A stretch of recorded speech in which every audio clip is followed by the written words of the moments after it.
11th Future of Education Summit brought together global leaders in academia, industry, and government, with speakers joining in from Africa, the UK, Dubai, India, and Australia. Under the theme Bridging the Academia Industry Gap, the Future of Workforce Readiness, the summit tackled the urgent need to align education systems with evolving labor market demands, especially across a continent facing a growing youth population and persistent unemployment.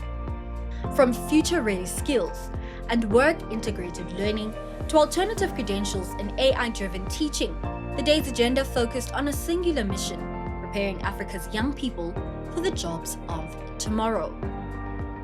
Across Africa and beyond, universities are redefining their purpose, not just as centers of education, but as launchpads for meaningful employment. Work-integrated learning and career hubs are central to this transformation. This panel will explore innovative models of collaboration between academia and industry that will equip students with real-world experience, embed practical learning into academic programs, and balance the pursuit of knowledge with evolving market demands. A careers hub is not a placement hub, and it is not the responsibility of the university to just get a student a job at the end of it. And you can put all the opportunities in the world together and hire the best coaches and integrate curriculum and industry relevance learning into curriculum. But if you don't show your students how to stay relevant and how to stay resilient, we really succeeding. And it's also about building that habit of upskilling and reskilling and lifelong learning. And what happens when you don't get a job? What happens when you get your first rejection? How do you cope with unemployment, my apologies, and turn it into fun employment without losing focus on what you're trying to achieve? So it's really just about teaching students that resilience. That's the learning point for me. And Sweta, their world has changed so fundamentally in the last 10 years, in the last decade, in the last 2 decades. So it really requires even the individuals and the students themselves to just have such a different perspective of entering the world. So I love your perspectives. And now let's go over to Professor Simon Guy from Lancaster. This is about reimagining, but we shouldn't lose the kind of value and quality of universities. It's not about universities simply becoming businesses. I think we need to collaborate with business and identify what work-ready graduates really means. As Gary suggested, it's not necessarily having the particular technical skills or disciplinary or professional skills, a particular role. It's the kind of graduate attributes that we need to be within our universities. I think that's when I talk to businesses, talk about, it's not that they, for instance, can't find people who can do the technical work of accountancy, for instance, but they are looking for people who can be mentally agile, who are resilient, are financially literate, and are culturally intelligent, picking up the point about this being a global challenge and the need for collaboration. So I think the space that we really need to be exploring now is that space in between business and university. Arguably in the past, they've been separate, too separate. Now they need to kind of come together and define that space of kind of graduate attributes that are required to be successful in the modern world, in the modern global world. And now I think I'm getting a much clearer picture, and so we're getting a clearer picture of where the opportunities lie to strengthen the curriculum itself. But Sweta, over to you. The world is also asking for such a variety and a blow-up of learning methodologies. What are your thoughts on curriculum, and which types of curriculum are you seeing serving the youth of tomorrow? The focus is not on going out and building work experience or getting a job that contributes to a qualitative careers development learning experience. It's more about attending classes, passing exams, project work, and of course, the informal university experience, making friends, clubs and societies, and just enjoying university life in general. So students who generally go out and work during university time would be those who need to pay for school or then may have financial difficulties And in those roles that they're taking on, the focus is not on the learning, but on funding their education or living expenses, right? So when students are formally guided into exploring the world of work and credits are actually awarded for it, there's a change in perspective, where students are then looking at the work experience that they're carrying out very differently. And if I can just use our partners in Dubai as an example, in Australia, every faculty at Curtin University has its own work integrated learning team. And there is some form of industry involvement in the curriculum in every program that we offer at the Dubai campus right now. So, just for example, our business program, we have a unit called the Business Internship, where a senior student has to undertake work experience through their study period and goes through that process of self discovery in a careers context. They put in about 120 odd hours of work, and they actually then get evaluated on their work from their line manager and by their faculty member. And then they earn that credit towards their degree. So it's a great example that we could all learn from. Prof, we are looking at content, we are looking at curriculum, and we're seeing a lot of influence coming into it. What are your thoughts on the reshaping of curriculum in the institutions? Yeah, can I give you a couple of examples from the Lancaster University kind of global network we have? Because we have a number of kind of international partner campuses around the world. The first example I want to give you is actually a little bit more local. We set up about 7 or 8 years ago now a new university in Manchester, University Academy 92, very innovative, and it was a joint venture with the ex-Manchester United football players, Gary Neville. And so some of you football fans may recognize that name. And the idea around this university was precisely to both be industry facing, but also to foreground not just the disciplinary requirements to get a Lancaster degree, but also exactly those kind of attributes that Gary has just been talking about. So the football players are known as the class of 92. So right the way through all of the degree programs offered at University Academy 92 is the 92 program. And that 92 program focuses on exactly those softer kind of personal attributes that are so key to be, using that phrase again, work ready, not the disciplinary skills, but the kind of wider personal skills. And this is not an optional course. This is someone that everyone joins UA 92 will do, whether they're doing sport or media or business, they will all go through the 92 program. So what defines a UA 92 graduate at the end is the quality that they've achieved to deserve a Lancaster University degree, which is the same quality standards that we hold at our main Balerig campus. But also they will have qualified through the 92 program to show and be able to evidence that they have these wider cultural kind of personal attributes that define the UA 92 experience. So that's a kind of a new approach, a startup university. We started with a blank piece of paper, which is a lot easier than trying to change the institutions that many of us work in that have been around for quite a number of years now. So the change program is much harder there. The other example I want to give you, keeping the international theme, comes from Malaysia. We've had a 20-year relationship with Sunway University in Kuala Lumpur. And Sunway University is very dedicated to developing kind of entrepreneurial mindset. So one of those key attributes we've been talking about. And they've set up something they call the Innovation Lab, where many universities have these innovation labs where people can take kind of ideas for startups, etc. What's very interesting about what Sunway have done, though, they've created a module on entrepreneurial mindset and skills. This is not an optional mindset. This is actually compulsory.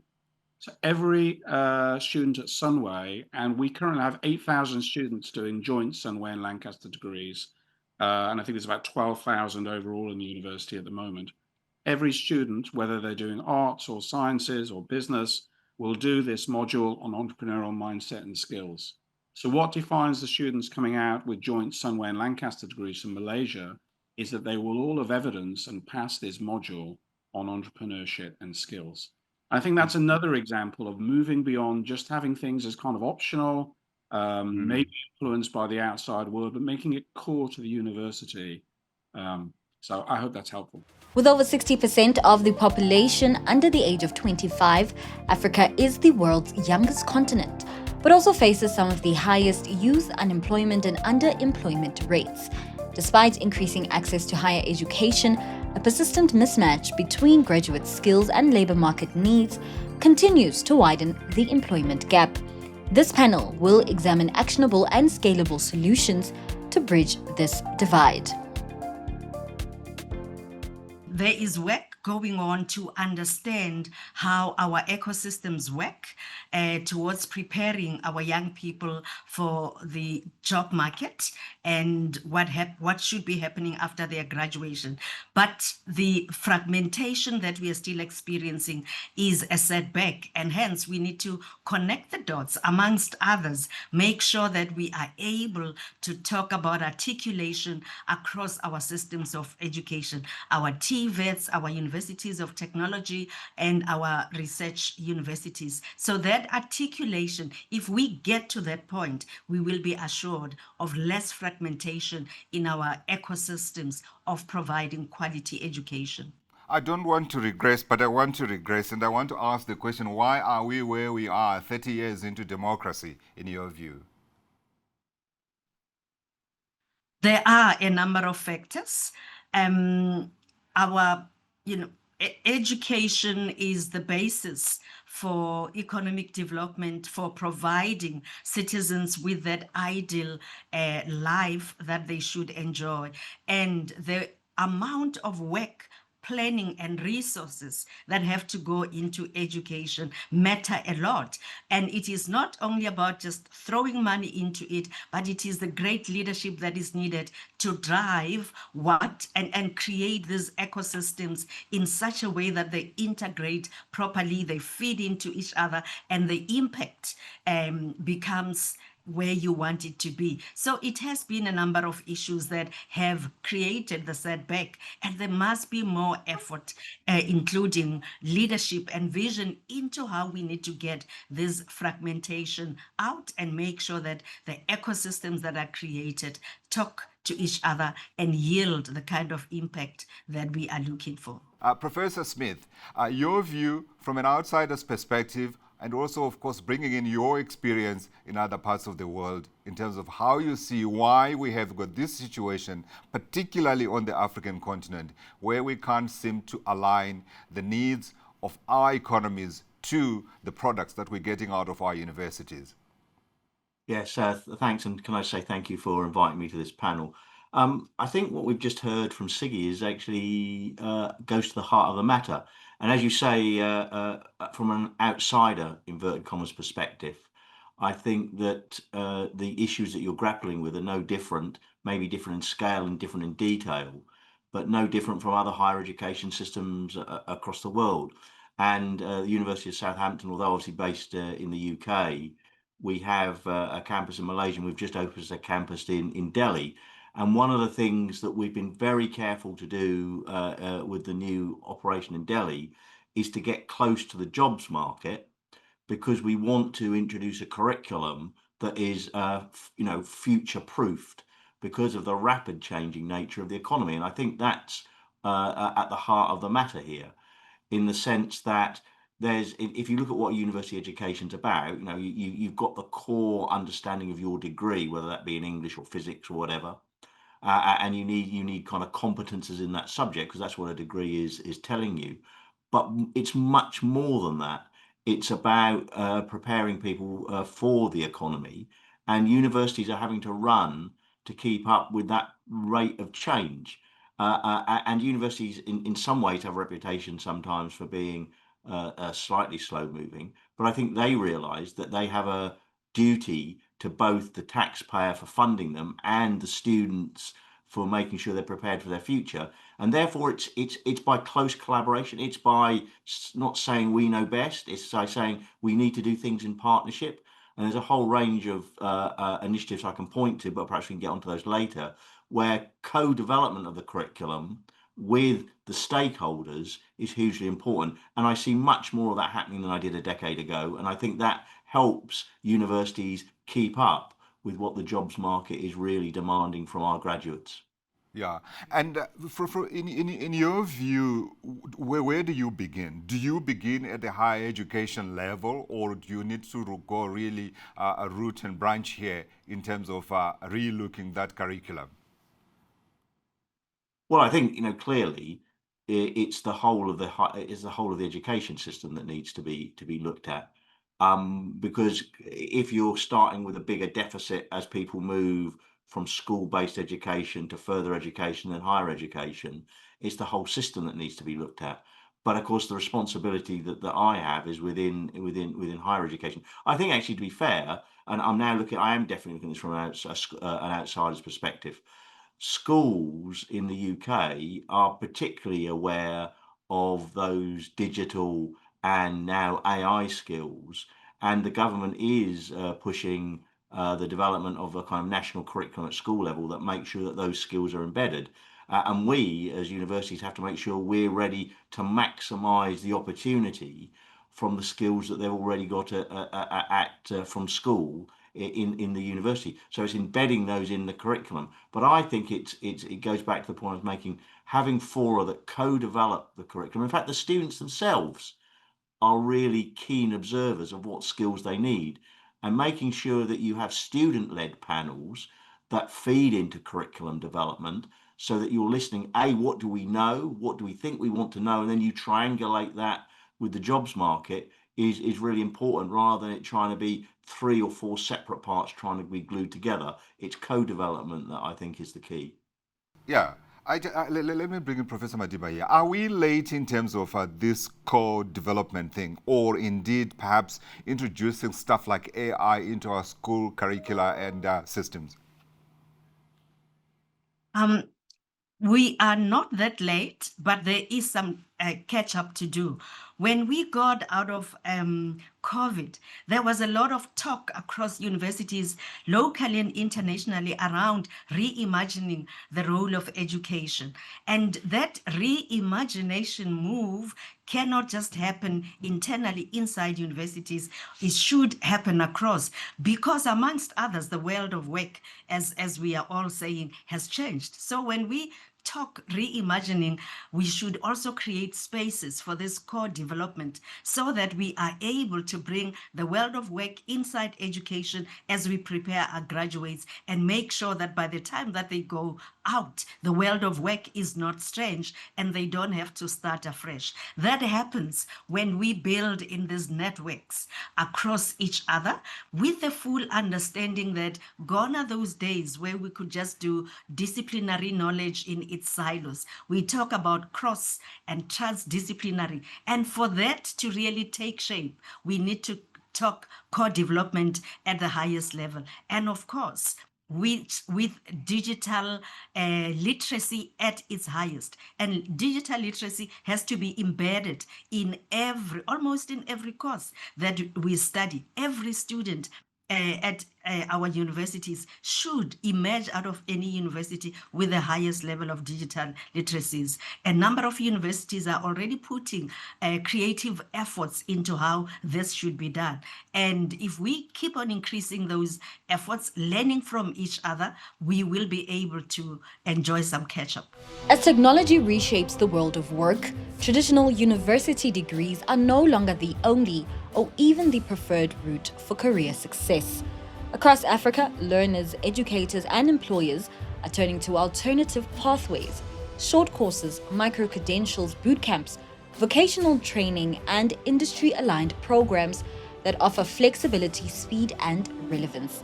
This panel will explore how these new learning models are revolutionizing access to employment. Alternative learning model is evolving. The industry integrated approach is something that is really needed. And certainly when we discussed about employability, we talk about skill development. This is something which is really needed, and universities are transitioning. If we talk about Curtin University, for example, there's a very strong focus on industry integration, or whether it is through work integrated learning, internship opportunities, where the students are required to complete a certain number of hours of internship in order to graduate. volunteering work, guest lectures, simulations. So all that is a part of the curriculum.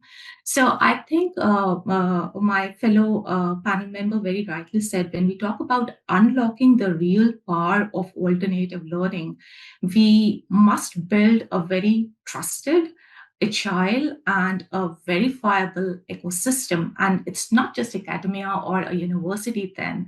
We are talking of a collaborative ecosystem that involves industry. I think gone are the days where the universities were writing curriculum in isolation. It is now industry and academia. They have to co-author the curriculum for the future of work. So certainly we need to work together, and we need to see that the responsibility now falls not just on universities, but also the government, the employers, and the higher education institutions together. We spoke about something else earlier that I wanted you to just touch on, and that is the voice of the student. It seems as though the students themselves are starting to have an influence on what they're hearing, what they're wanting to consume. Are we allowing enough of the student's voice? Because Nidhi speaks to, we can't do it in isolation, we've got to do it with industry. But what about the participants? What are they saying about their experiences? I think what we need to understand is this new group of students that are coming through. And yes, we may talk about the post-schooling individuals. Let's start with them first.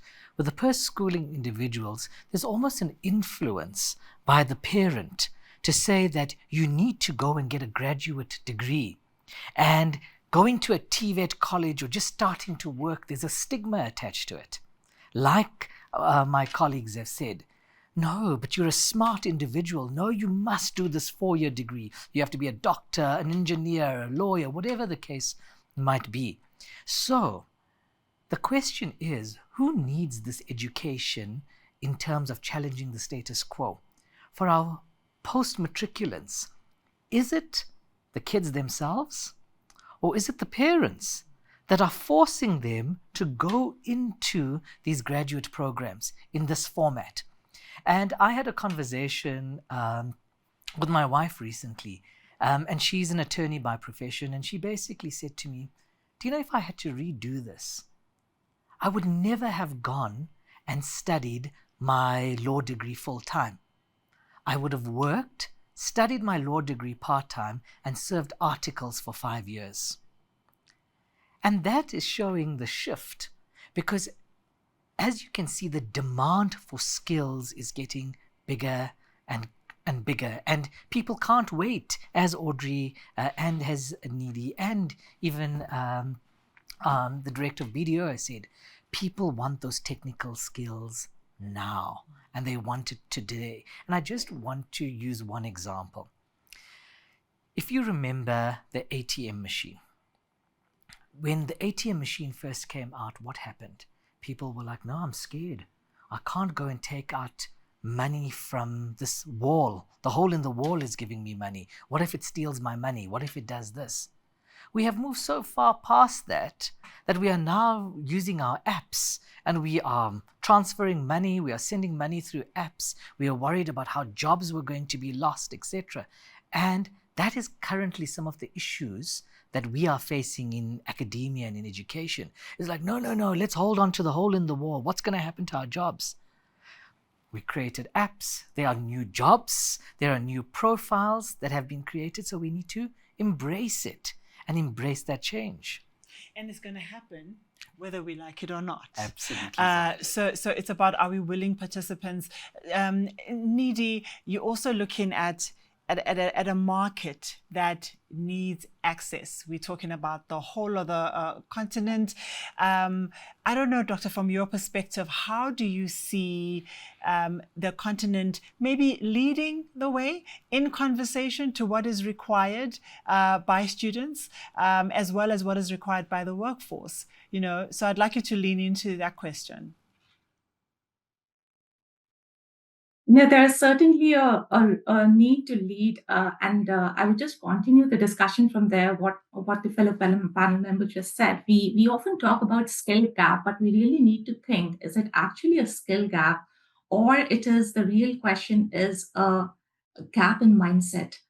I believe it is more of a mindset gap as well, in addition to the skill gap. If we look at the micro-credentials recent Coursera micro-credential report, it says that 96% of the employers, they believe that micro-credentials strengthen job opportunities. And they are ready to pay around 15% extra if the candidates have them on their jobs. So what I think is that if the market is already speaking with such a strong voice, market is speaking with such a strong voice, and employers are actually demanding or recognizing skills and not just credentials, why, as traditional education systems, we are not able to keep the pace or scale that commitment? And what you said, what students need is certainly important. So, but we just need to see that any kind of technology, any kind of change, whenever it shapes economies, it also unsettles the stakeholders, whether they are the students or it is the higher education institutions. So I believe it is certainly a change in the mindset that is needed. And it is, when we talk about alternate learning pathways, it's not just a piecemeal, it's not just an add-on. Rather, it has to be integrated into the system. And it's not just for the innovators or the early adopters, but for everybody when we talk about the perception of the students or the higher education institutions. In all of this, it's also the ethical element, right? The ethics of the type of education that's being put out, even in short form, even in alternative form. How do you keep an eye on us doing the right things, perhaps? Sure. That's a very good question, Zanele, and I think it's a topic on its own. But I think what I would want to maybe go back to is that we know that by the year 2050, Africa will have the largest youth population in the world, which means that the global workforce will turn to Africa for its labor. And it is not a lot of time. We've got one generation within which to close that gap. And with that one generation, we know that education is this great equalizer that has all taken so many of us out of poverty. But now we have the secret weapon, and that is called digitization and technology, that is going to be the great enabler so that we can reach the masses. However, there needs to be political will, there needs to be employer will, and there needs to be will of the people to ensure that this happens. Otherwise, and I'm speaking specifically from an Africa perspective, Africa may fall behind, because we need those ethical leaders to repurpose the funds that we get from our CETAs, where it's now being wasted and total carnage is occurring there, where we take those funds and we repurpose it so that we can use technology and education to bring in agentic AI, to bring in repurposing of classrooms, a repurposing of how lecturers and students and parents think about the way of education. So all I'm saying is to end it and to have the sense of ethics that takes place. We need the will of the people, and we need the will of the leaders to identify and understand that personal greed, that personal agendas are too small in comparison to the African agenda, because we only have one generation to ensure that we equalize this poverty that occurs within our continent. And that concludes the Future of Education Summit 2025. From work-integrated learning and academic industry partnerships to next-generation skills and tech-powered classrooms, today's conversations made one thing clear: education must evolve or risk falling behind. With voices from across the continent and sectors, the summit reaffirmed the idea that Africa is not just adapting for the future of work, it is helping to shape it.